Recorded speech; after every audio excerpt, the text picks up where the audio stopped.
Sugeng rawuh para pamirsa. Ing budaya Jawa, urip kudu manut tatanan lan unggah-ungguh. Ana piwulang luhur sing ngelingak supaya aja nganti tumindak ala. Salah siji yaiku zina utawa jinah. Ing piwulang Jawa, zina iku dosa gedhe sing ngrusak awak, kulawarga, lan masyarakat.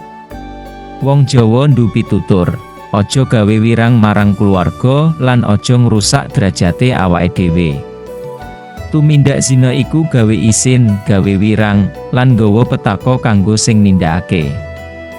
Zina iku ora mung ngrusak awake dhewe, nanging uga ngrusak katentreman omah-omah lan ngrusak tatanan masyarakat.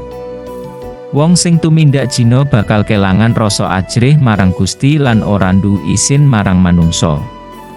Wong Jawa tansah ngajari kanggo ngreksa ati, pikiran, lan badan. Ngendhalkak hawa nafsu iku tandha wong waskita.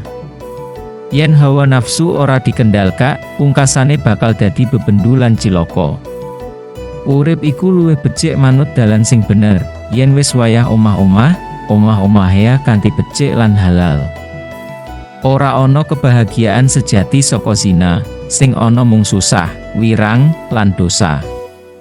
Mula, ayo padha ngreksa awake dhewe saka tumindak zina. Elinga, kabeh sing ala mesti bali marang sing nindakake. Urip sing halal lan jujur mesti luwih mulya lan tentrem tinimbang ngoyak hawa nafsu sing ora ana enteke. Matur nuwun sampun nyimak wejangan iki.